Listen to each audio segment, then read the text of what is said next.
coming up now, just to start things off, and he knows he's very good friends with one of my running backs.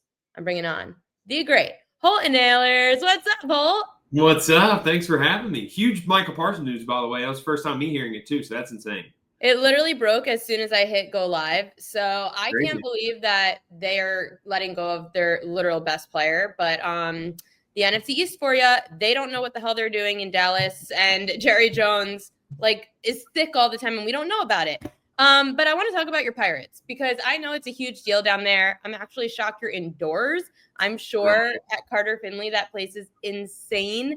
I heard there was a little bit of drama going on down there in Greenville. So what do you know about how ready those Pirates are for tonight?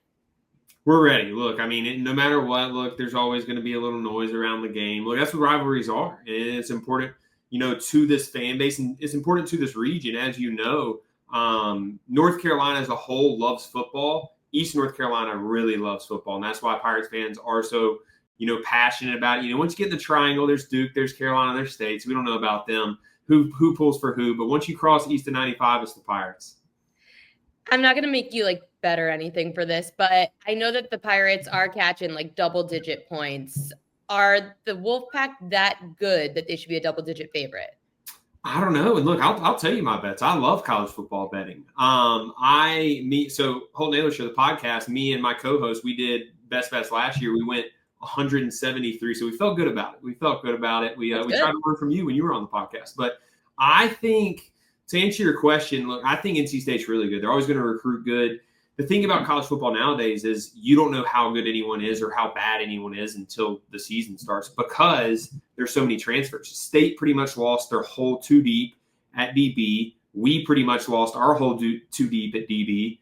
So who went out and got transfer DBs? We both did. So we don't know. They could be trash. They could be good. We don't know.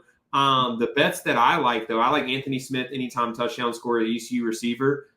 He's their explosive guy. He actually played 3 years at NC State, so it's kind of his homecoming. Ooh, we love a revenge spot. JDB, John David Baker, the East Carolina offensive coordinator, loves to take a deep shot early, and the double move guy for the Pirates has been Anthony Smith since he's been there. So I'd expect him to get a shot early and hope he connects. I love to hear that. I know that ECU, I know that last year they had an interim head coach after Mike Houston was let go. What can we know about year 1.5 about your new, I guess now labeled head coach?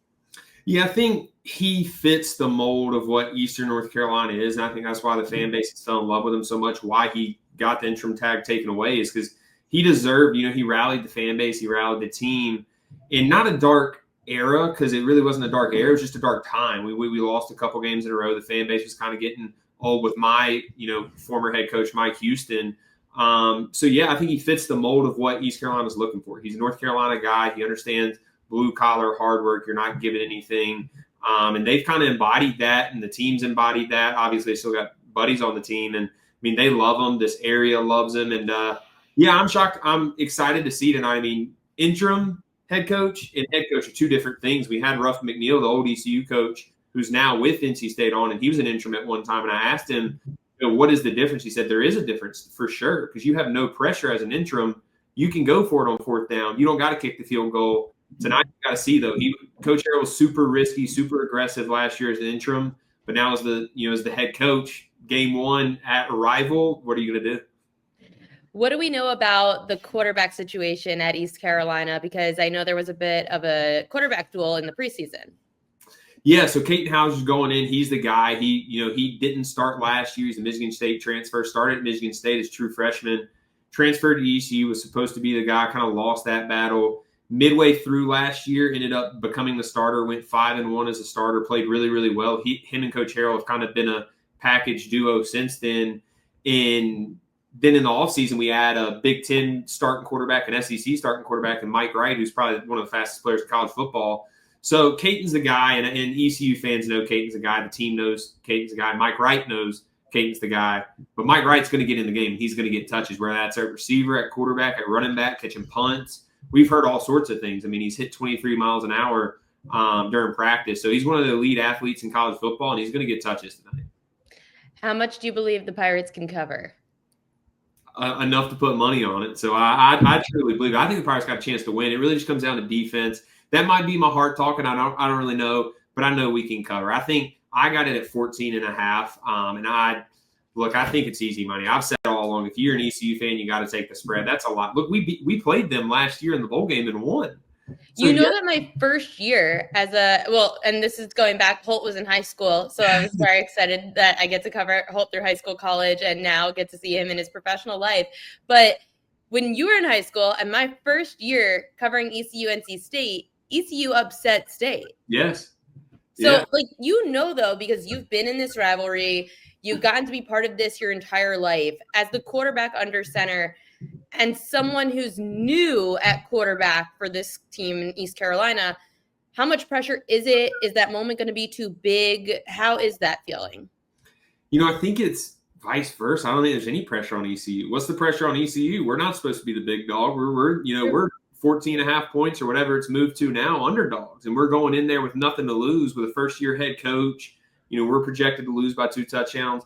As a former quarterback, the pressure's on the 19-year-old starting sophomore quarterback for NC State, because if he loses his home opener and loses ECU 2 in a row, Coach Dorn, NC State didn't have that good of a year last year. If they lose to ECU, a rival, game 1, who they're supposed to be better, they're going to call for Dorn to be fired if that happens. That's what I'm saying. So what's the pressure on ECU? I don't think there's any pressure. I think you go into it, and that's why I have Anthony Smith anytime touchdown. He's their explosive guy. I think they're just going to go out there and just let it rip. I love that mindset. I know Lewis Creech asking, how's the stadium atmosphere going to be tonight in NC State and Raleigh? Are you going to be there? I know it's starting 2 hours. So we do the call-in show with Pirate Radio after the game, so ECU fans call into the show and talk about it, and I'm one of the hosts on that. So staying back, having a couple of the old teammates here in Greenville watch it. But, yeah, I wish I was there. The atmosphere, though, I will say 2019, game 1, I played at NC State. I was a sophomore at the time. And the atmosphere is electric. A night game will even be even more. There's hype around. It's a Thursday night. So, it's going to be electric. Especially because it's really just an hour and 20 trip over from Greenville. Holt, before I let you go, you're good friends with Keaton Mitchell, Ravens running back. You were his quarterback. You got to watch Keaton, and unfortunately he had a terrible injury, which he came off of, and now he's looked really good, especially this preseason. How is Keaton Mitchell feeling, and what can we expect from him this year? He's feeling great. He's actually going to be at the game tonight. I was talking to him just a few hours ago when we were texting, and he's going to be there. So he's feeling great. He looked great in the preseason. Everything that I've heard and talked to with him, I just know how he is. He's going to bounce back. He was telling me he's literally hit higher miles per hour after his injury than he was before. So he was pretty fast before, but evidently he's faster after. Damn. Okay. I'm excited. I actually am taking him really deep in drafts because Derrick Henry's rushing yards prop is way too low for me. So I feel like something's going to happen. Unfortunately, I don't want that to happen, but I'm very nervous about Derrick Henry this year. So Keaton Mitchell is such an explosive option. And my dog's saying hello. Holton Ahlers, go enjoy the game tonight. Thank you so much for your insights. And hopefully we'll have you back on soon.